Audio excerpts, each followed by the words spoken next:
Нәзифә Шакурова һәм Зөлфия Гафурова район ата-аналар җыелышына Фома авылына килгәннәр. Икесенең дә кызлары чыгарылыш сыйныфта. Бердәм дәүләт имтиханнарына күптән әзерләнә башлаганнар. 9 класстан бeri hazırlanırız, репетиторларга да йөрибез. Укытучыларыбыз да бик көчлеләр, бик хәзерлеләр. Русский языктан да, математикадан да бергә решать итәргә җыелдык. Бүген шушы вопросларны балаларыбызны поддержать итәргә авыр чакларында. Һәм инде бу сынауларны тиңеп чыгарга, Алла теләсә. Баланы яратырга кирәк.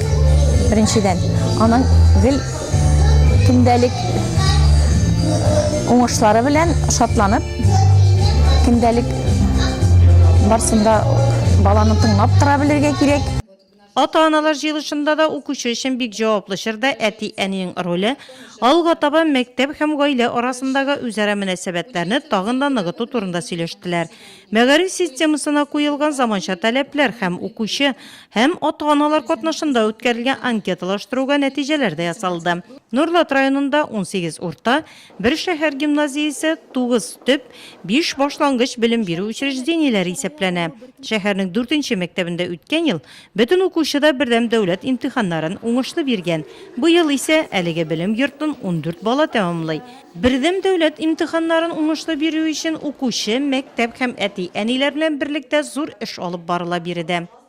Һәрбер ата-ана белән аерым-аерым сөйләшеп, баласы нинди фәннән, нинди экзамен бирәчәген әти-әниләр дә, балалар да белә. Дополнительный шул укытучылар тестлар буенча эшләп карыйлар һәм нинди кимчелекләр, нәрсә аңлап бетермәгәннәрен барсында аерым балаларга күрсәтеп, һәм ата-аналарга да кайсы профильгә барса яхшырак, кайсы юлдан китсә бала яхшырак икәнен күрсәтеп, аңлатып бергә эшлибез. Җыелышта ата-аналар дәүләт йомгаклау аттестациясын оештыру һәм үткәрү тәртибе белән таныштылар.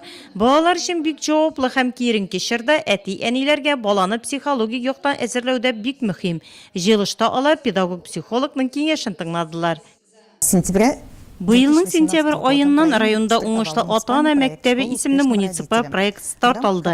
Аның кысаларында без әти-әниләр белән очрашабыз. Андый җыелышлар шәһәрнең 1нче, 2нче, 3нче мәктәпләре базасында үтте. Бүген исә 10нчы, 11нче сыйныф укучыларының әти-әниләре белән очрашып сөйләшергә булдык. Әти-әни белән мәктәп тыгыз элемтәдә булганда, укучыга дәүләт имтиханнарын уңышлы тапшыру мөмкин булачак.